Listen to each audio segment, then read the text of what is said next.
So what's good, TMG fam? It's your boy L, and I'm back with another reaction. How y'all feel? Welcome back to the channel. Salute, man. And it's been a minute since we seen what was going on in the wonderful world of law enforcement. What's going on, good or bad? I think it's about to be bad, but based on the title, at least, this is cop gets fired and arrested after lawsuit. Ugh. Sound like somebody had a bad day. But we're gonna see. We're gonna see what's going on. We can't just make judgment off of the title alone. So we're gonna check it out. So if you're new to the channel, hit the subscribe button. If you never checked out, dang, I'll be forgetting the channel name. Audit the Audit, that's what it is. Audit the Audit. If you never checked out Audit the Audit, then go do so, show them some love, subscribe, all that kind of stuff. And if you haven't subscribed here, go and do so. All right, let's check it out.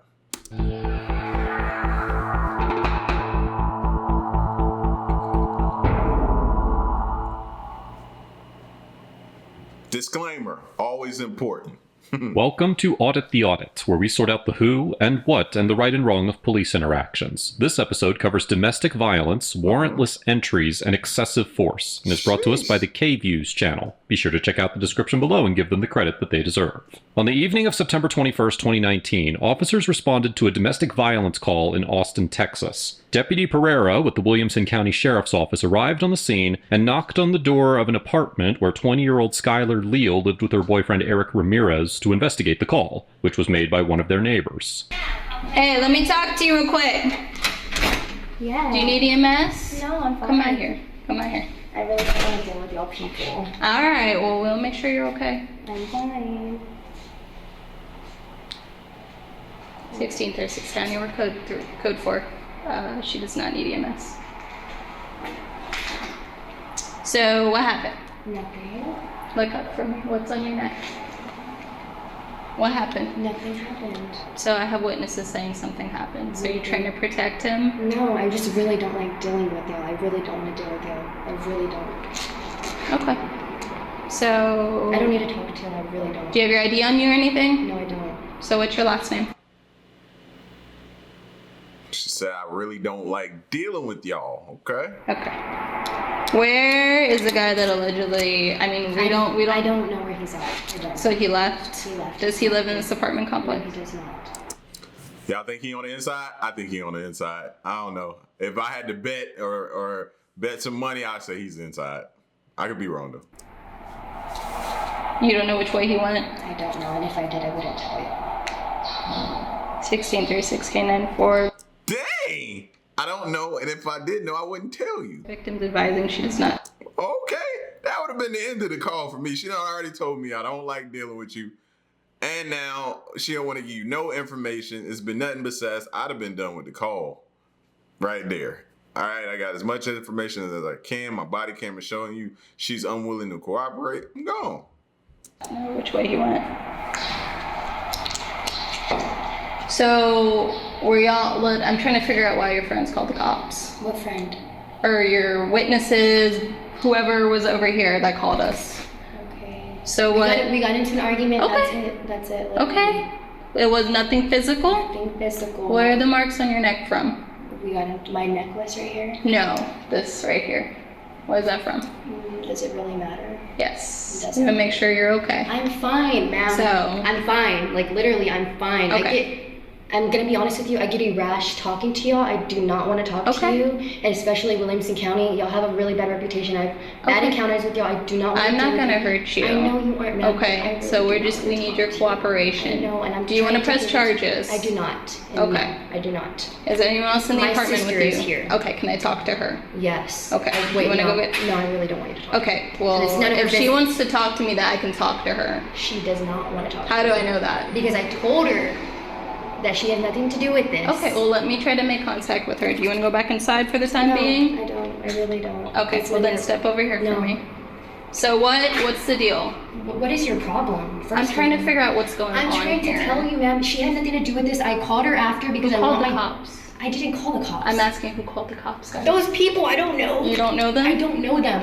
Never met those people in my life. Okay. Ms. Leal informs Deputy Pereira that Mr. Ramirez has left the apartment, that she does not know where he is, and that she does not wish to press charges for domestic assault. Domestic violence laws vary widely among states, with state laws differing on issues such as how domestic abuse is defined, the types of crimes domestic abusers can be charged with, mandatory reporting requirements, and whether police officers are obligated to make an arrest. While some states have adopted policies that require police to make an arrest when responding to domestic violence calls or file a report explaining why an arrest is not made, in Texas, it is left to a police officer's discretion whether to make an arrest. Article 14.03 of the Texas Code of Criminal Procedure states that officers may arrest without a warrant, quote, persons who the peace officer has probable cause to believe have committed an offense involving family violence. Although Ms. Leal stated that she did not want to press charges against Mr. Ramirez, contrary to popular belief, it is not up to a victim to decide whether to pursue criminal charges. When officers investigate the scene of a possible crime, they are authorized to arrest the suspect if they conclude there is probable cause to do so. Likewise, prosecutors can file criminal charges against a victim's wishes if they have sufficient evidence to prove that the offense occurred, without the victim's cooperation. Article 5.01 of the Texas Code of Criminal Procedure notes that, quote, family violence is a serious danger and threat to society and its members. Victims of family violence are entitled to the maximum protection from harm or abuse, or the threat of harm or abuse as is permitted by law. In any law enforcement response to allegations of family violence, the responding law enforcement shall protect the victim, without regard to the relationship between the alleged offender and victim. Similarly, Article 5.04 of the Texas Code of Criminal Procedure states that, quote, the primary duties of a peace officer who investigates a family violence allegation, or who responds to a disturbance call that may involve family violence, are to protect any potential victim of family violence, enforce the law of this state, enforce a protective order from another jurisdiction, and make lawful arrests of violators. Even though Ms. Leal did not want to cooperate with the investigation, it is important to bear in mind that the responding police officers had a duty under Texas law to protect her.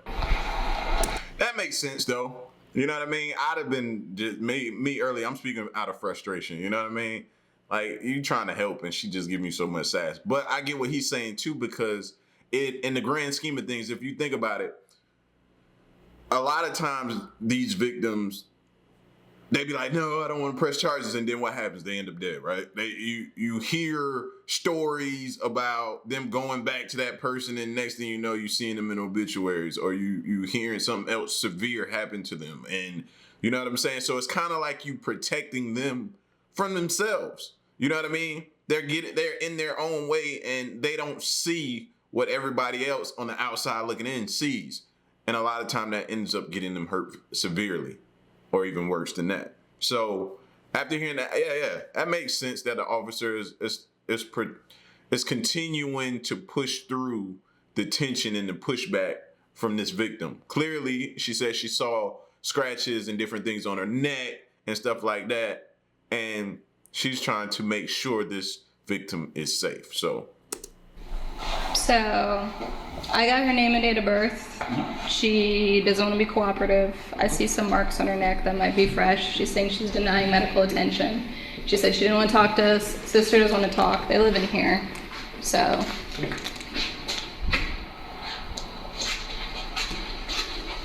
I don't even want y'all in my house. I'm like, well, we gotta find the guy that allegedly did this. So she didn't give direction, travel, description, anything. She's like, he left. I don't know where he went. Satisfaction. So we need to see if this guy's inside your apartment. Who else is in here?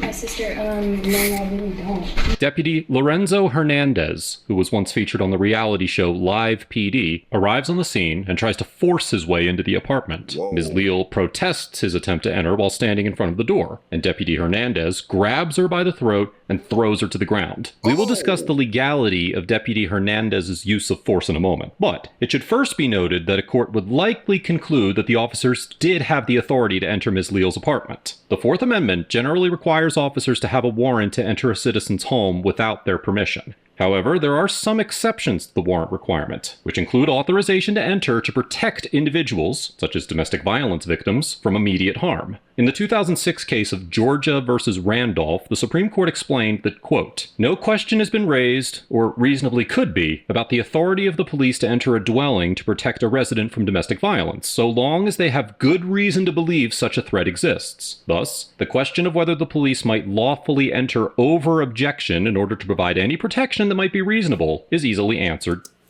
That's pretty gray area, though. That's a gray area. No question has been raised or reasonably could be about the authority of police to enter a dwelling to protect a resident from domestic violence, so long as they have good reason to believe such a threat exists. So that's kind of vague.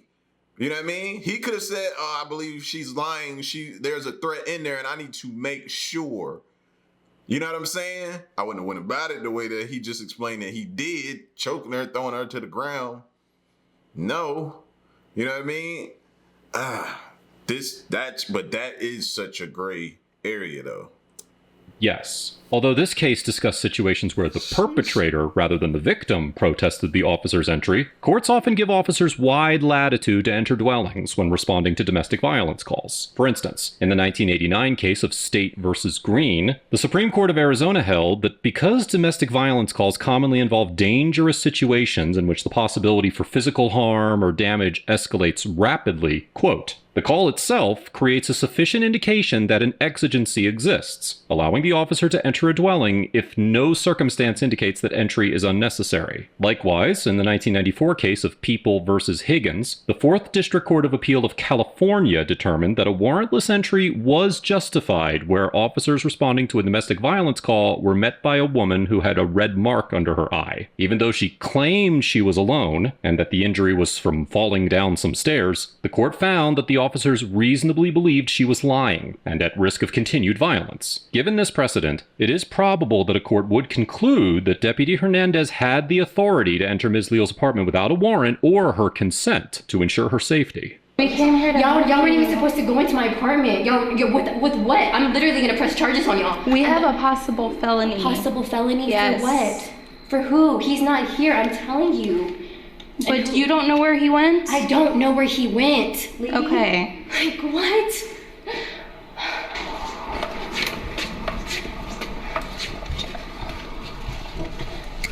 So you can understand where you're in handcuffs right now? So what happened? We were trying to talk, right? That's all we were trying to do? Okay, so I'm gonna take Is there these a light handcuffs in here? off you. How do you turn the light Are on? we gonna be cool if we take these handcuffs off? The light's not on. It's not on. All right, man. So I wasn't here with information to relate to you.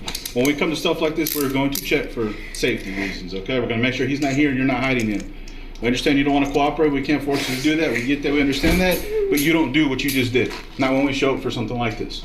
We don't get your cooperation. That is what happens. Yes. Okay? Deputy Hernandez tells Ms. Leal that the altercation was a result of her non-compliance and implies that the deputies were within their authority to use force against her. However, a court would almost certainly disagree with Deputy Hernandez's interpretation of the situation. When determining whether the officer's use of force is constitutional, courts must decide whether the level of force employed was reasonable under the totality of the circumstances. To reach this conclusion, courts consider the 3 factors outlined in the 1989 Supreme Court case of Graham versus Connor, which are, now quoting, the severity of the crime at issue, whether the suspect poses an immediate threat to the safety of the officers or others, and whether he is actively resisting arrest or attempting to evade arrest by flight. In the 2018 case of Darden versus City of Fort Worth, the Fifth Circuit expanded on this analysis, stating that, quote, "We have previously suggested that a constitutional violation occurs when an officer tases, strikes, or violently slams an arrestee who is not actively resisting arrest, and that," now quoting again, "our case law makes clear that when an arrestee is not actively resisting arrest, the degree of force an officer can employ is reduced." Although Deputy Hernandez was at Ms. Leal's apartment to investigate a report of domestic violence, which is a serious offense, it is crucial to keep in mind that Ms. Leal was the victim and not the perpetrator of that offense. Ms. Leal was also not resisting arrest, as she was not under arrest or even being detained, and she was not posing any sort of... Yeah,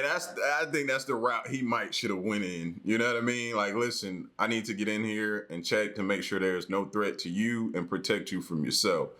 Are you gonna let me in? She says no. Okay, ma'am, then I'm gonna have to detain you. Let me put your hands behind your back. You are being detained. Then after that, if she's okay, then you proceed forward. But busting, like he walked up. When he walked up like he was already in a mood or had something to prove, or he just ain't have time for this. Like they called him when he was out probably eating or something. I don't know. But he rolled up like he had a vendetta, and he was like, he going in his house, and she don't weigh enough to get in his way. You know what I'm saying? A physical threat to the officers. While she did protest to the officers entering her apartment, there are many non-violent methods Deputy Hernandez could have employed to attempt to gain entry, instead of immediately resorting to force. Right. And even if some degree of force became necessary for the officers to enter, there is no possible justification for grabbing Ms. Leal by the neck and throwing her to the ground. Under these circumstances, it is clear that a court would find the force used by Deputy Hernandez to be excessive. All this screaming does not make us stop, okay? It only makes us get you secure faster, okay? But now you can see, I guess, why she has an issue with them. And something like that happened.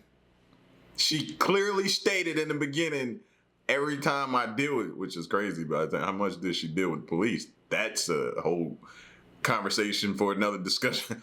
But every time something happens, so she was already apprehensive towards them. It's my understanding you do not want to cooperate, correct? Yes, sir. Okay, we know who he is. We're going to find him eventually. It comes back over here for whatever reason. You're having a call because he's continuing to do what he's going to do. We're going to take him to jail. Understand those circumstances that y'all put yourselves in, and y'all make us have to deal with those issues. Okay? Yes, sir. After reprimanding Miss Leal, the officer eventually left her apartment. Okay.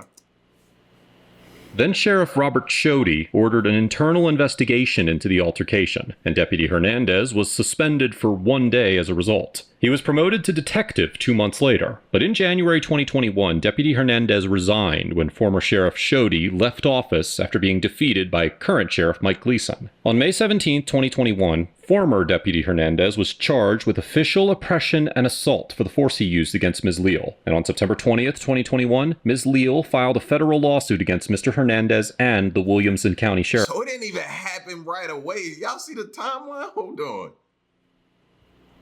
Day as a result of an investigation into the altercation, and Deputy Hernandez was suspended for 1 day as a result. Look, read the sentence above that. It says it took the Texas Rangers 20 months to finish its investigation, and Hernandez resigned after Cody lost re-election. That's what I was trying to see what the timeline was. 20 months later. He was promoted within that time. That's crazy. Promoted to detective 2 months later, but in January 2021, Deputy Hernandez resigned when former Sheriff Shodey left office after being defeated by current Sheriff Mike Gleason. On May 17, 2021, former Deputy Hernandez was charged with official oppression and assault for the force he used against Ms. Leal. And on September 20th, 2021, Ms. Leal filed a federal lawsuit against Mr. Hernandez and the Williamson County Sheriff's Office. As of the date of this episode, both the criminal charges against Mr. Hernandez and Ms. Leal's civil suit are still pending. Overall, former Deputy Hernandez gets an F for escalating a relatively peaceful encounter into a physical altercation, maintaining an unprofessional and dispassionate attitude, and for needlessly using an unnecessarily high degree of force against Ms. Leal. It was less than 10 seconds between the time that Mr. Hernandez first made contact with Ms. Leal and when he forced her to the ground with a choke. As mentioned earlier, the Williamson County deputies were likely within their authority to enter Ms. Leal's apartment to investigate the domestic disturbance. However, it's difficult to rationalize their method of doing so if they truly suspected that Ms. Leal was a victim of abuse. In October of 2019, the International Association of Chiefs of Police developed a model policy for domestic violence calls. This policy states that officers should take photographs of all injuries of all parties involved in the call. However, none of the deputies did this, despite Deputy Pereira's claim that Ms. Leal had sustained an injury on her neck. This is an important discrepancy in the way that the deputies handled this investigation, because unless the uncensored body camera footage clearly showed Ms. Leal's alleged injury, there is no way to distinguish the injuries that she sustained from abuse and those sustained from being choked and physically subdued by the officers. This may offer the suspect a legitimate defense if he's ever charged with domestic violence as a result of this interaction. As the deputies were releasing Addressing Ms. Leal, Mr. Hernandez made several inflammatory statements that undermined her victim status, and essentially blamed Ms. Leal for continuing a pattern of abuse. Mr. Hernandez told Ms. Leal, quote, "Understand that these circumstances y'all put yourselves in, and y'all make us have to deal with these issues. And, quote, we have a job to do. Whether you understand that in the moment, I don't care." Nothing that Mr. Hernandez did was conducive to establishing an environment of trust with Ms. Leal, and it is clear that Mr. Hernandez failed to consider the psychological implications of being a victim of long-term abuse. This interaction highlights the importance of thorough domestic violence training and well-established domestic violence policy within police departments nationwide. As for Ms. Leal, it's difficult to assign a grade to an individual who is clearly suffering from a... No, she needs a grade too. She didn't help the situation. Even though the cop was wrong, she could have helped the situation too, bro. But, you know what I mean? At the same time, I get it too. She obviously has been through a lot with them. Emotional trauma outside the context of this interaction. Considering the information provided to the officers by the 911 caller, it's safe to assume that Ms. Leal had been dealing with a mentally and likely physically taxing situation, and she was under a lot of emotional stress when she initially made contact with Deputy Pereira. The IACP specifically mentions that victims of abuse may respond to officers with denial and anger for a litany of reasons, and acknowledges that, quote, "Officers need to understand that victims of See, I learned something too. You know what I mean? Domestic violence can display a wide variety of reactions to the violence. No two victims may express themselves in the same way. There is no denying that domestic violence calls are often extremely complex and difficult to resolve peacefully. However, the difficulty of a lawful duty should never be a deterrent for carrying out that duty with professionalism, understanding, and diligence. I commend Ms. Leal for having the courage to follow up this encounter with the proper legal action. Let us know if there is an interaction or legal topic you would like. So, like I said, in my assessment and opinion of what I saw, like, I don't know if he was irritated or something, but he rolled up pretty quick. He pushed through pretty quick. You know what I mean? If he'd have stepped back and had, just a little bit more finesse to the situation, knowing that it's already a delicate situation. Excuse me. I think in these situations, you need more finesse to cooperate. The lady cop she was giving finesse. She was trying and attempting. He rolled up and he was just like, I'm getting in here, and if this dude is in here, I'm taking him out. And you're not stopping me. You know what I mean? And I think that's where he kind of messed up. You know what I mean? For the most part. But this is tough. I think more training should be used in these domestic violence cases, calls. They should definitely have more training on these situations. Like they said, no two people are going to respond the same way. They may respond in the way that she's responding. You know what I mean? That was a good tidbit of information right there. You could look for the victims to respond that way. So I just think more training is needed. Y'all get at me and let me know. Let me know what you thought of this video and how y'all felt about the situation. Some of y'all may agree with the cop. You might feel that the cop was in the right. Some of y'all may not. You see my stance on it. How do y'all feel about the way the situation is? Did you know that? Y'all saw my emotions go up and down, because when she came out, I was like, all right, I'm gone. But no, that's how I just learned. That's how domestic violence victims respond and react. And you have to be, if you're gonna do this job, you have to understand that and be willing to, you know what I mean, work with them, understand, and just continue to gain confidence from them to the point where you can get inside. You know what I'm saying? Clearly, she's on the outside with y'all, so she's not in any danger amongst y'all. So if y'all could just get her to let y'all in the house, or just get her to the point where we're saying, okay, we've tried. We've exhausted all efforts. Okay, we're going to have to detain you so we can clear this house and make sure that there's no threat to you. We're just here for your safety. So, y'all let me know what you thought of this video, and stick around and stay tuned, man. Until the next one, I'm gone. Peace.